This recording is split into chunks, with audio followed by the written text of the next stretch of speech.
Vous écoutez Scepticisme scientifique, le balado de la science et de la raison, un podcast consacré à l'étude scientifique du paranormal, à la pensée critique et à la philosophie.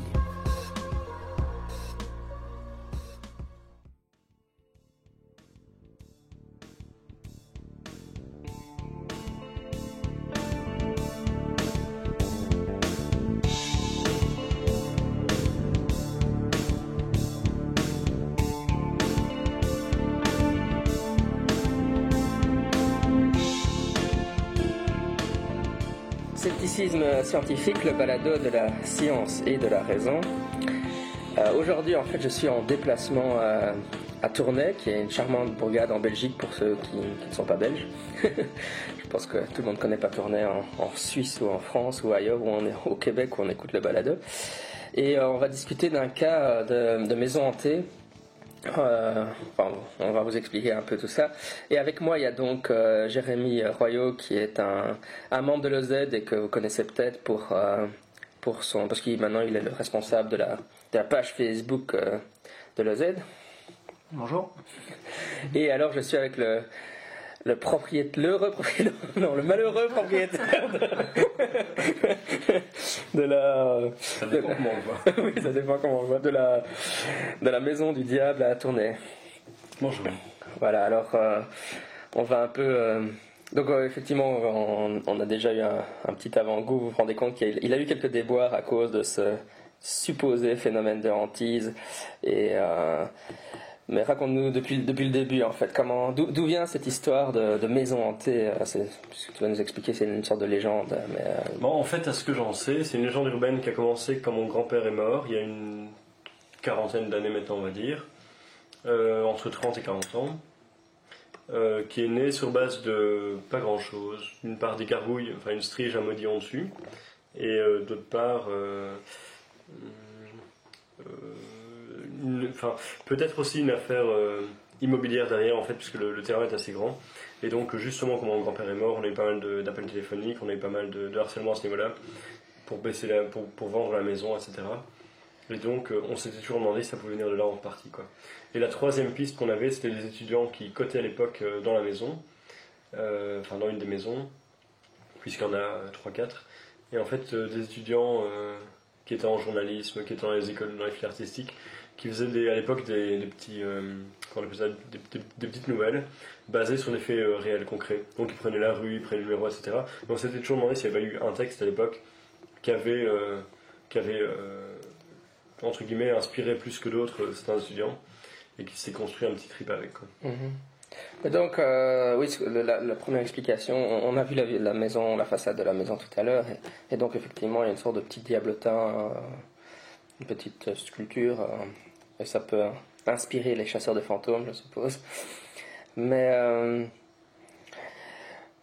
oui, en fait, ce qu'il y a évidemment, c'est que cette maison est dans ta famille depuis très longtemps. Mm-hmm. Et Depuis plusieurs générations. Et donc, en fait, je veux dire, tu es bien placé pour savoir qu'il n'y a absolument eu aucun phénomène de hantise, quoi. Oui, d'une part, et d'autre part, j'ai rencontré des gens qui habitaient à l'époque dans la cité industrielle, on appelle cité industrielle la maison du fond, là. Il y avait toutes des constructions à l'époque, avant la guerre et jusqu'en 70, il y avait toutes des constructions derrière. Et j'ai rencontré des gens qui habitaient dedans pendant la guerre, après la guerre, etc. Et qui me disaient qu'il n'y avait absolument aucune rumeur à l'époque, en fait. Mm-hmm. Donc c'est vraiment un phénomène très récent. J'ai entendu qu'un seul témoignage, et c'est qu'un témoignage qui me disait oui, j'en ai entendu parler. Mais j'en ai entendu j'ai entendu ça qu'une seule fois, quoi. Mm-hmm. Un truc genre mon père m'en parlait ou je sais pas quoi. Toujours un truc très dur à démonter, quoi. Mm-hmm. C'est énormément sur les. Il n'y a jamais eu de factuel dans ce qui est taillé la rumeur à l'époque, c'est très changeant et il n'y a jamais eu d'écrit derrière. Les gens parlent de mort, de construction, tous les trucs qu'on voit dans Amityville entre autres. Et il n'y a jamais eu d'article réellement avec ça. Ce qui a réellement fait flamber la rumeur, ça a été plusieurs choses. D'une part, à mon avis, le fait que la maison était vide quand mon grand-père est mort. Et d'autre part, le fait qu'on ait mis le feu dedans pour ces messes noires là dont j'avais parlé. Quand on a mis le feu dedans, évidemment, la maison est devenue plus lugubre. Et là, l'esprit des gens s'est enflammé, c'est le cas de le dire. Ouais. Et oui, mais donc revenons en arrière. Donc, tu as eu un certain nombre de personnes qui ont essayé de rentrer dans la maison à cause de cette rumeur. Mais ça a commencé à partir de quand, ça, que les gens Parce que là, tu viens de dire, la rumeur s'est enflammée parce que la maison a pris fond, mais il y avait déjà des messes noires à ce moment-là dans la maison. Ouais, c'est ça en fait. En gros, il y avait des petits squats. Au début, ça a commencé par des petits squats tout gentils en fait. Et puis dans les petits squats tout gentils, il y en a qui se sont mis à faire des messes noires dedans. Donc des bougies noires, des trucs ainsi, des trucs de gosses, quoi, parce que c'était des gamins, c'était des ados qui faisaient ça. Parce que les fenêtres n'étaient pas du tout fermées en fait à l'époque. Ou très très mal. Genre tu soulevais un petit morceau en zinc et tu passais, quoi. Donc évidemment, les gosses rentraient, ils demandaient pas mieux que d'avoir un endroit à l'abri des adultes. Et puis, la maison a flambé, puisqu'il y a eu des bougies qui ont été plantées à gauche à droite, et évidemment, une vieille maison remplie de papier, qu'est-ce que ça fait? Ça brûle. Et puis là, la rumeur s'est vraiment bien amplifiée, surtout après une émission. Enfin, il y a deux petites émissions TV qui terminaient par une grande conclusion à la il n'y a jamais de fumée sans feu, et l'autre, je sais plus, c'était pas grand chose. Des trucs très locaux, c'est passé à la télé, mais là vraiment la rumeur s'est amplifiée, quelque chose de phénoménal, quoi. Parce que évidemment, comme on disait tantôt, quand ça passe à la télé, c'est vrai. L'esprit critique est parmi nous. Ouais. Bah, c'est vrai que de l'extérieur, la maison, enfin, comme c'est une sorte, pour essayer de décrire ça aux auditeurs, il y a des maisons et puis il y a une sorte de portique entre les deux, et puis il y a une propriété, et derrière il y a une sorte de maison plus vaste, une sorte de manoir, non? Enfin, donc ça. Est-ce que ça colle à l'imaginaire autour des maisons hantées? Je ne sais pas. Non, en fait, ce qui a surtout collé, c'est quand ça a brûlé, les verres cassés sont restés dessus pendant très longtemps, la maison n'a pas été réhabilitée, et en plus, ma mère, ayant été aussi secouée par ça, s'est refermée sur elle-même très très fort, et à ce moment-là, elle a mis du verre sur le mur pour plus que les gens rentrent, ça a encore fait plus on repousse, plus ça attire les gens. Donc il a fallu trouver un milieu, genre on a dû fermer la grille parce qu'on a eu pas mal de soucis. Mais plus on en rajoutait, plus les gens trouvaient que ça faisait hanté, que ça faisait mystérieux, qu'on avait quelque chose à cacher. Donc là il a fallu briser ça un moment, quoi. Oui, maintenant on a même pu, tu as installé des caméras, etc. Donc au niveau sécurité pour empêcher les gens de rentrer. Mais oui, les anecdotes que tu nous racontais, je veux dire, c'est souvent des gens bourrés tard la nuit qui essaient de rentrer dans la maison parce qu'ils ont entendu parler de la maison. En fait, il y a plusieurs types de clients comme ça. Il y en a beaucoup moins maintenant, mais tu as j'ai envie de dire les purs, les fondamentalistes, les chasseurs de fantômes. Ceux-là, ils viendront à des heures précises. Par exemple, j'ai eu des gens comme ça qui venaient 2-3 semaines d'affilée. Ils venaient à minuit, à 2h du matin, à 4h du matin, ou à minuit, à 4h et à 6h. Ils viennent à des moments très précis. Tu peux facilement les retrouver, ceux-là. Maintenant, j'en ai beaucoup moins, ceux-là. Je crois, j'espère qu'ils sont un peu détournés de la chose. Sinon, puis c'est beaucoup moins passionnant de venir actuellement. Et puis, ensuite, tu as les bourrés. Les bourrés, ceux-là, ils viennent aux heures de fermeture des cafés, typiquement. Donc, à un moment, c'était 4h du matin, et j'avais des vagues de hantises comme ça. Selon la tournée, ils ont beaucoup joué avec l'heure de fermeture des cafés. Parce qu'au niveau du bourgmestre, il a voulu mettre les heures à telle heure, puis à telle heure, puis à telle heure. Et je voyais vraiment, t'as les gens qui arrivent vraiment des endroits où il y a des cafés dans la ville, qui remontent par ce endroit-là et claquent. Ils s'arrêtent, ils jettent 3 pierres, ils font ceci, cela, ils font leur michpap et puis ils s'en vont, quoi. Et est-ce que tu pourrais un peu nous parler de ce que tu as essayé de faire par rapport à tous les témoignages qu'il y avait sur Internet? Parce qu'on a vu notamment qu'il y avait pas mal de forums où il y avait des témoignages assez anciens de gens qui disaient qu'il y avait eu ceci, cela. Moi, j'en ai encore des bons témoignages. Et je sais que tu t'avais dit qu'il y a un moment, il y a pas mal de temps, tu avais essayé de discuter un peu avec ces gens-là. En fait, oui, il y en a plusieurs avec qui j'ai discuté. J'ai collaboré avec des personnes à la Maison de la Culture, etc. pour ça. Ce que j'essayais, c'était de faire passer un autre message. En fait, pendant un moment, j'ai essayé de combattre la rumeur, entre guillemets. Ça marche pas très bien. Plus on dit que Jésus n'existe pas, j'ai l'impression que plus il existe. Et là, c'est exactement ça. Les gens ne voulaient pas écouter ce que tu disais. C'est pas intéressant. Dans les familles qui habitaient sur place. Ouais, c'est ça, quoi. À la limite, je les embêtais plus qu'autre chose. C'est clairement ça le truc, quoi. Quand je suis là, je suis clairement l'empêcheur de tourner en rond, quoi. L'empêcheur de jeter des pierres en rond. Donc ça, c'est pas chouette pour eux, ça les embête. Et donc, ce que j'avais essayé à l'époque, c'était de discuter avec les gens, à gauche, à droite. Sur certains forums, ça marchait. Sur certains forums, ça a eu un impact. Même s'il reste toujours des convaincus, hein, je veux dire. Mais ce qui est très drôle, c'est que ça évolue avec le temps. Ça passe d'une maison à l'autre. Non seulement la maison hantée change d'endroit, mais en plus de ça, les pratiques changent. Et moi, je connaissais pas les films d'horreur en fait à l'époque du tout. Et puis j'ai rencontré quelqu'un qui adorait les films d'horreur et qui m'a fait découvrir des trucs comme Amityville, des machins ainsi. Et plein d'éléments qui sont dedans viennent uniquement des films, quoi. Il y a des trucs parfois complètement absurdes, tu touches le mur, tu disparais, je sais plus qu'est-ce qu'il y a d'autre là-dedans.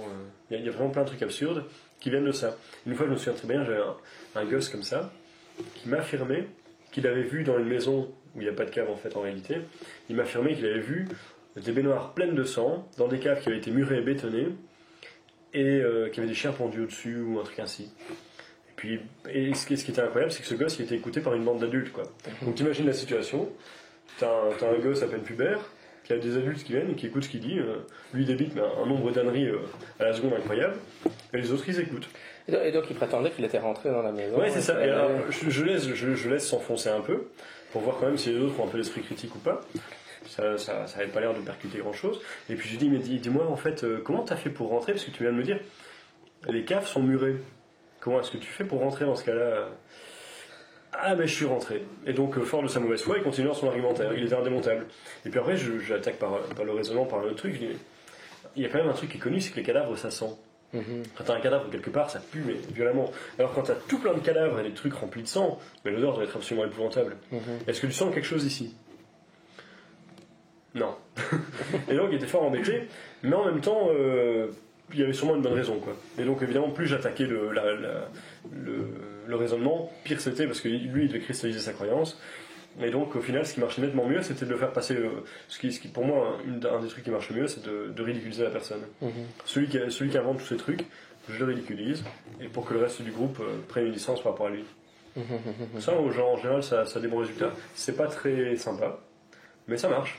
Une intervention, enfin, purement émotionnelle au lieu de passer par un registre rationnel, en fait. Oui, c'est ça. Avoir plus de toute façon, le rationnel là-dedans, tu touches pas grand-chose. Hein. Oui, c'est vrai que les films comme Amityville ont eu un impact énorme, hein, je pense, sur la manière dont les gens se représentent, les phénomènes de hantise, et même aussi au niveau de l'exorciste, on sait bien qu'il y a eu un regain de pratique d'exorcisme aux États-Unis, et puis maintenant les exorcistes doivent correspondre plus ou moins, enfin, il faut faire le rituel. C'est ça. C'est vraiment marrant. Et ce qui est vraiment très étonnant, c'est que les gens n'ont pas de recul, d'esprit critique entre la réalité et la fiction. C'est un peu effrayant. Parce que moi, j'ai des gens la nuit comme ça quand je sors. J'ai des gens parfois qui viennent vers moi et qui veulent me toucher pour voir si je suis vivant. C'est vraiment étonnant de voir ça. Tu te dis, c'est pas possible, quoi. Je suis dans la troisième dimension, là. Réveillez-moi, il y a un truc qui se passe. Mais donc c'est intéressant. Je veux dire, sur les forums, tu découvres comme ça régulièrement des gens qui inventent des témoignages de choses qu'ils ont observées. Un peu moins maintenant. Depuis quelques années, ça s'est calmé. Depuis quelques années, c'est juste la rumeur, quoi.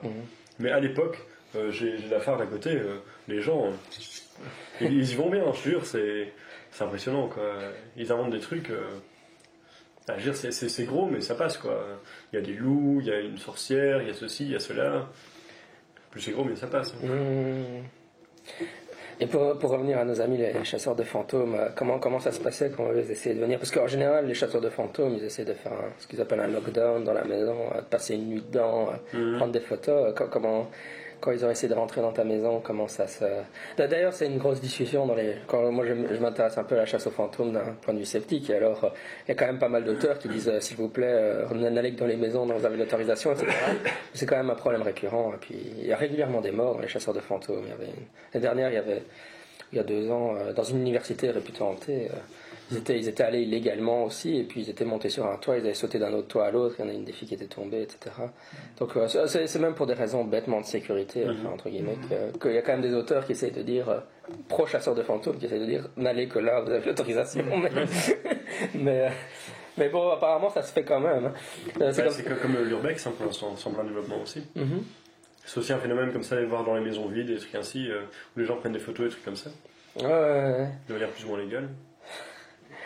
Ouais, c'est joué à se faire peur. Mais chez toi, quand les expériences que tu as eues, comment ça s'était passé? Tu t'es tombé dessus, tu as essayé de les faire partie? Il y a plusieurs types en fait. Il y en a à propos desquels je suis au courant parce qu'ils se donnaient rendez-vous sur les forums. Alors donc évidemment je voyais le rendez-vous et puis il s'est donné que j'étais toujours là. Ça c'est d'une part. Ouais. Je sais pas s'il y a un petit esprit critique qui est chez eux, je crois pas. Mais bon ceux-là on se donnait rendez-vous, c'est le cas de le dire. Mais sinon, il y a des fois où j'ai pas rigolé trop. En fait, il y a eu des fois où en fait t'avais des types comme ça qui venaient à plusieurs dans une voiture et ils avaient du matériel avec eux, mais du lourd quoi, genre des haches, des pieds de biche, il y a encore des coups dans la grille, j'ai mis du truc de carrosserie dessus, mais t'as encore des coups que tu peux voir dans la grille, les mecs ils voulaient péter la grille, ils voulaient rentrer quoi. Ouais, tout dans la finesse, tu vois. Je veux dire, c'est pas le mec qui va venir crocher ta serrure, hein, non, c'est le mec qui va venir péter ton mur quoi. Ouais, et puis t'es quand même dans une rue où il y a plein de gens, enfin ça doit s'entendre. Non, franchement, en fait, on est exactement dans le même phénomène que la petite vieille qui se fera casser dans le métro. Tant que tu n'interpelles pas quelqu'un en particulier, tout le monde va te regarder et limite ils vont pas filmer quoi. Et moi ce que j'avais qui était très drôle par contre à l'époque, c'est que j'avais 3 chiens, parce qu'évidemment on avait des chiens pour garder ça, et on avait 3 chiens.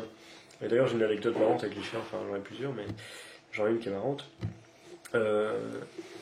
Ce qui était drôle avec le fait qu'il y ait des chiens, c'est que les chiens aboyaient évidemment quand il y avait des gens qui passaient. Bon, évidemment, les chiens c'est un peu comme les humains, quand tu les sors pas régulièrement, ce qu'on faisait pas à l'époque, en fait je le savais pas, les chiens deviennent très stressés au bout d'un moment quand on les agressait régulièrement et qu'ils sont confinés dans un endroit, les chiens deviennent assez stressés. Ce qui est logique en soi. Mais les chiens là réagissaient très vite à pas mal de bruit, et donc ce qui se passait c'est qu'en fait le voisinage se plaignait on est du monde qui vient faire chier, ils se plaignaient pas du monde en fait, ils se plaignaient des chiens. Donc c'est limite crever dans le coin les gars, mais en silence s'il vous plaît. Et donc non, parfois ça a été assez loin comme ça, hein. Les voisins déposaient des plaintes, c'était terrible, etc. Et nous, les chiens réagissaient juste parce qu'il y avait des gens qui essaient de rentrer, quoi. Ou qui venaient taper à la grille. Ce qu'on avait énormément à l'époque, c'était par exemple, tu vois, des trucs juste harcelants, genre je viens, je tape à la grille, tu vois. Et je tape aux fenêtres et je tape à la grille, genre 3 cailloux et je me casse. C'est des comportements un peu éternels qui sont très très chiants et très difficiles à localiser. Ça te demande d'être constamment sur le pied de guerre, quoi. Et est-ce que tu as pu avoir une discussion avec certains de ces chasseurs de fantômes qui essaient de débarquer Certains, en fait, oui. Tout en avis qui en concluait que la maison n'était pas vraiment hantée, qu'il y avait mieux ailleurs. De toute façon, il reste toujours sur le fait que le mal existe, machin. Je rentre même pas dans la discussion. Et t'en avais d'autres. On a eu un groupe comme ça qui m'a vraiment fait peur à un moment. Ils revenaient toutes les semaines, ils sont revenus comme ça pendant 3 semaines. Et puis ils sont fait. On appelait la police, mais le problème c'est qu'à Tournai, le terrain est assez grand en fait. Le territoire de Tournai est assez grand, parce que tu as toutes les petites communes autour. Et à l'époque, tu avais genre 3 combis pour pour la nuit, c'est que 3 combis pour tout le terrain. Donc en termes de territoire, à surveiller pour les policiers, c'était un cauchemar. Et parce qu'ils n'avaient pas assez de moyens. Mais on a quand même réussi à en avoir qui se sont fait attraper une fois. Ils revenaient toujours à la même heure en fait, plusieurs fois par nuit. Et ceux-là, ils avaient du matériel, hein. C'était quelque chose. Quand ils étaient plusieurs, ils avaient du matériel. Et on a quand même eu chaud aux fesses. Mais ceux-là se sont fait attraper, mais voilà quoi. Je veux dire, on est en Belgique quoi, on a très peu de moyens par rapport à ces gens-là. Je veux dire, ici récemment, il y a un an, j'ai eu 4 personnes qui sont rentrées. 2 Belges, 2 Français. J'ai déposé plainte en Belgique. En France, ça a été juste que le juge aura fait un gros doigt pour dire que c'est pas bien. En Belgique, je suis même pas sûr que ce soit chez le procureur, quoi. Je veux dire, on a strictement aucun moyen par rapport à ça. Les moyens de légitime défense, j'en parle même pas. Je veux dire, il faudrait vraiment qu'il y ait un cas mort dans la maison pour dire qu'on puisse lever le petit doigt, comme on dit tantôt. Et c'est, je veux dire, par rapport au harcèlement, on a strictement rien à moyen de faire, quoi. Le seul truc sur lequel on pourrait éventuellement agir, c'est le trouble de la jouissance au niveau du civil, mais c'est tout. Enfin, je veux dire, le reste, ça me demande à chaque fois de porter partie civile contre toutes les personnes qui viennent, parce qu'au niveau du pénal, ça déraille complètement, quoi. Je veux dire, ils suivent pas, hein, tout ce qui est moins de X années n'est pas poursuivi, on est exactement dans ce cas de figure-là.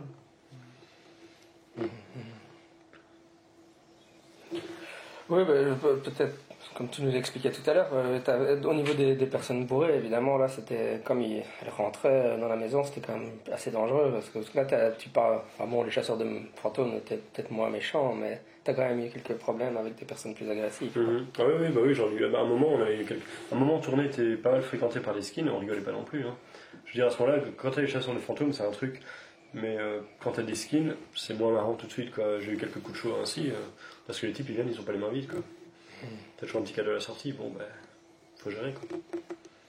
Et oui, je pense qu'une fois qu'on avait discuté sur Skype, je t'avais posé la question, mais pour les auditeurs, je crois qu'en Angleterre, ce qu'ils auraient fait finalement, c'est essayer de monétiser la chose.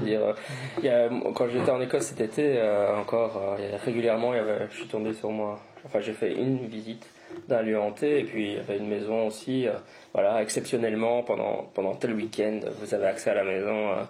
Et donc, ils font payer cher, entre guillemets, les groupes de chasseurs de fantômes en leur donnant accès à la maison, quoi. Et puis bon, ça évite. Et qu'est-ce que tu en penses de cette stratégie-là? Mais en fait, j'ai déjà tout à fait pensé. Mais plusieurs choses me viennent à l'esprit. D'une part, en Belgique, il faudrait être aux normes avec tout ce qui accueille du public. Je pense. Et ça, c'est un point à creuser. Mais il y a d'une part ça. D'autre part, parce qu'effectivement, ça va dans le sens de ne pas affronter la croyance des gens. Et effectivement, ça ne peut être que bénéfique. Mais actuellement, les normes en matière de public, avec un immeuble incendie, je les oublie. Et ensuite, il faut gérer ces gens-là. Moi, j'ai déjà eu à l'époque, il y a eu un bête truc des ouvriers qui étaient venus réparer une canalisation.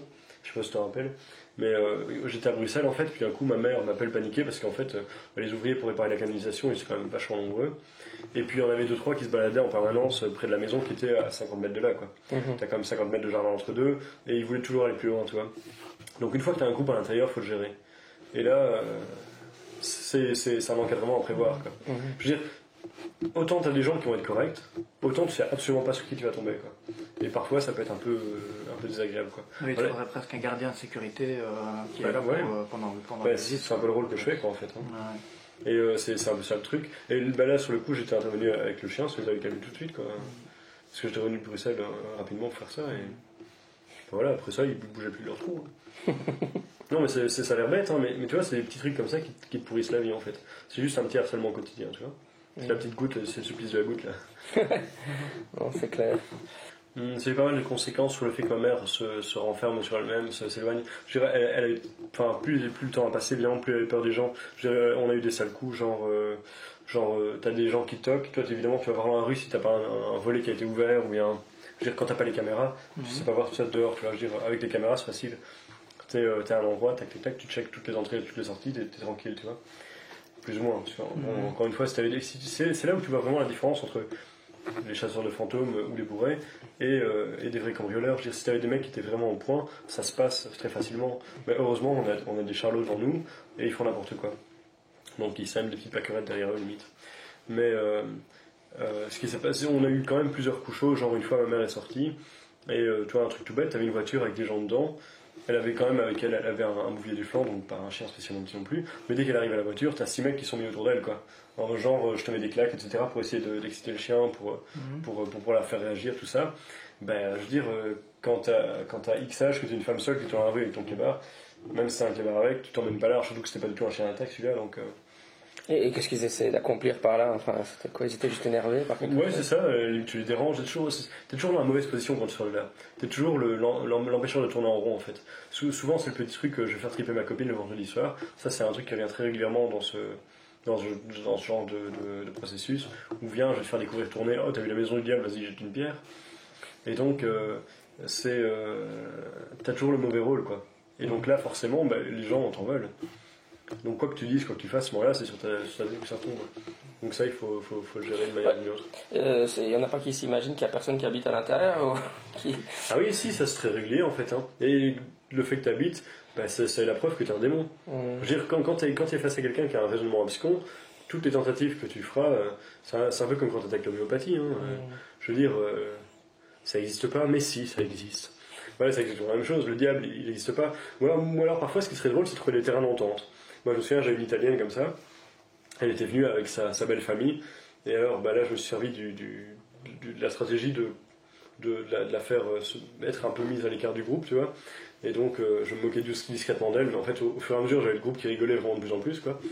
Ils étaient morts de rire. Mais avec la femme, je gardais quand même un peu le relationnel, tu vois. Et on était arrivé à la conclusion en fait que le diable existait, mais pas autant qu'en Italie, parce qu'en Italie là c'est terrible, et là eux ils ont une montagne du diable, et la montagne du diable ça c'est quelque chose. Et au final, on était contents tous les deux. Elle avait son diable qui était ailleurs, il y a toute la famille qui se foutait d'elle, et moi j'étais tranquille, elle m'emmerdait pas. Tu vois, c'est ce genre de trucs là, c'est l'air bête, hein, c'est des petites gestions comme ça assez régulières quoi. Oui, ce qui est marrant finalement avec ce nom de maison du diable, c'est que les gens ne pensent même pas à un fantôme finalement, ils pensent à des démons ou des... Ouais, c'est en très fait, catholique dans l'approche. Ouais, et la tournée est très catholique en même temps.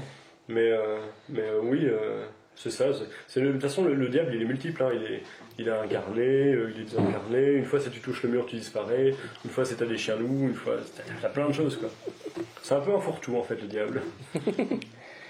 Oui, puis il y a la question, je sais pas si tu avais déjà envisagé de vendre la maison, mais je pense qu'il y a quasiment pas moyen de vendre des maisons plus chères. Elles ont je sais pas en Belgique, mais... Ah non, en fait, techniquement, rien qu'avec le prix, rien qu'avec la taille du terrain, actuellement, si on vend un truc pareil, c'est uniquement pour donner à un promoteur. Personne d'autre ne s'intéresserait à un terrain aussi grand. En fait. Ah ouais, c'est vrai. Donc d'office, on ne tombe pas dans la même catégorie d'acheteurs, en fait. Ouais, c'est clair. Ouais. En tout cas, ça montre bien le potentiel d'effets traumatiques que ça peut avoir au fil du temps et la répétition. C'est stressant, problèmes sur les gens qui vivent ce genre de c'est clair que c'est stressant. Et je connaissais quelqu'un d'autre qui avait exactement la même maison, entre guillemets, une maison aussi hantée, truc multiple, machin, AM en fait. Et on avait souvent les mêmes clients en fait. Oui, on en parle aussi sur internet, j'ai vu aussi des infos. Et j'ai un vieux truc de forum, c'est pas piquer les hannetons quoi. Je crois que les gens sont complètement à la masse. Mais comme personne ne vient réguler ça, à l'époque, une des trucs qui avait été efficace ailleurs, c'est toujours la même chose, c'est que je dis il y a un contrôle social avec les caméras. Un des trucs qui avait été efficace, c'était avec la gendarmerie. À un moment, la gendarmerie a pris les choses en main quand ça dégénérait il y a, 25 ans, un truc ainsi, quand elle existait encore. Et eux, ils prenaient simplement, dès qu'ils voyaient quelqu'un, parfois ils laissaient quelqu'un la nuit et ils prenaient toutes les cartes d'identité. Soudainement, il y avait beaucoup moins de fantômes. Je sais pas ce qui se passe. Et actuellement, il y a des caméras et il y a moins de fantômes aussi. À mon avis, il y a un truc qui se passe avec le fait d'être contrôlé. Je crois que c'est plus cool de voir des fantômes quand t'es personne. Mais j'en suis pas sûr. Et la nuit aussi. La nuit, il y a plus de fantômes. Et là aussi, ils sont en taux d'alcoolémie. Plus t'es bourré, plus il y a de fantômes. C'est une équation directe. Non, on ne chasse pas le fantôme le jour, apparemment. Non, c'est pas chouette. Et puis les gens qui peuvent mener à terme leur visite ou leur investigation, après il faut bien qu'ils racontent quelque chose aux autres, donc ils ont peut-être tendance à en rajouter un petit peu. Et aussi, quand t'as rien à l'extérieur, il faut aller plus loin. Et c'est pour ça que quand on disait le fait d'ouvrir la maison, moi ce que je crains c'est que quand tu fais ça, on te demande toujours d'aller un peu plus loin. Un peu plus loin. Ouais, mais un mur, mais qu'est-ce qu'il y a derrière le mur? C'est comme le gosse tantôt avec sa cave qui était fermée. Ouais, mais c'est pas la cave, c'est autre chose. Il y a toujours quelque chose, tu vois. Ouais, c'est vrai que c'est ce problème. Le problème de la rumeur, c'est que dès que tu l'attaques frontalement, tu fais que la renforcer en fait. À l'inverse, moi ce que je fais ici, c'est changer l'esprit des lieux, faire autre chose, partir sur un autre truc, et essayer de créer autre chose. À part ça, tu sais rien faire d'autre. Tu peux peut-être dire quelques mots justement sur le projet qui est en train de se terminer ici. Ici, en fait, ce que je fais, c'est je crée des trucs complètement différents. En fait, au départ, j'ai commencé avec des amis à faire des trucs artistiques, puis avec d'autres personnes d'école artistique, et on est en train de mettre sur pied un mur d'expression plus ou moins libre, en tout cas un mur d'expression artistique, avec à terme le fait de pouvoir amener des projets, les faire exposer entre guillemets en grand dans la ville, parce qu'on n'a aucun endroit à tourner pour exposer. On a plusieurs écoles artistiques, mais on n'a aucun endroit pour montrer ça. Donc au final, les gens n'ont pas de moyens d'expression, d'endroit pour être connus, etc. Et donc je suis en train d'essayer de mettre ça en place, quoi. J'ai été chercher le concours de la ville, le concours de la maison de la culture, donc je suis en train de regarder pour trouver les fonds à gauche et à droite. Cette année, j'ai fait aussi des sponsoring. Je me suis associé avec un groupe politique sur tournée, et on est en train d'essayer de faire quelque chose de correct, quoi. Oui, donc ce mur d'expression pour les auditeurs recouvre en fait toute la façade c'est ça, de 18 mètres, donc tu as une soixantaine de mètres carrés d'expression, quoi, un endroit, quoi. C'est juste à l'endroit où il y avait Gargouille d'ailleurs. Donc ouais, c'est ça. T'as un grand mur plat en fait. Ouais. Et puis il faut bien avouer que c'était moche. Je veux dire, t'as une maison brûlée, c'est pas le meilleur truc à faire, quoi, à montrer. Donc là au moins t'as autre chose à voir, quoi. Ouais, c'est vrai. On avait eu après ce Septico Pub, on avait eu une fois une spécialiste des rumeurs. Elle travaille avec des entreprises. Il faudrait lui demander ce qu'elle en pense. Quel conseil elle donnerait pour changer la rumeur. Mais t'as pas grand chose à faire. Tout ce que tu peux faire, c'est faire parler d'autres choses. Et aussi, je crois que cognitivement, c'est très dur de voir deux trucs en même temps. Tu peux pas à la fois voir. Je sais pas quel comparatif on pourrait prendre. Un lieu d'expression artistique et une maison hantée, par exemple. Ouais, par exemple, on va dire ça. En fait, je crois que c'est pas tellement le lieu d'expression artistique, c'est deux images, tu vois. Tu peux pas avoir deux images en même temps. Ce qui était marrant la première année quand on l'avait fait, c'était une grande photo d'intérieur, en fait. Et tu peux pas à la fois voir une pièce d'intérieur avec des gens qui ont la tête de lapin et des trucs un peu space, et en même temps voir une maison hantée. Dans le cerveau des gens, ça fait c'est assez comique parce que sur internet, il y a vraiment des gens qui sont frustrés de ça, quoi. T'en as clairement qui l'ont dit à l'époque, ça les dégoûte qu'on touche à leur maison hantée, quoi. Moi, à ce moment-là, je prenais mon pied. Bien. Parce qu'en même temps, moi, ce que je trouve qui est important, c'est effectivement d'avoir des trucs artistiques dans la ville. Parce qu'effectivement, t'as pas l'endroit d'expression, tous les gens connaissent que la Ikea, des trucs ainsi. Et d'un autre côté, ça en emmerde certains. Donc moi, je suis clairement content. Ok, très bien. Moi, j'ai un peu fait le tour. Je crois qu'on est... Bon courage. Bon courage, effectivement.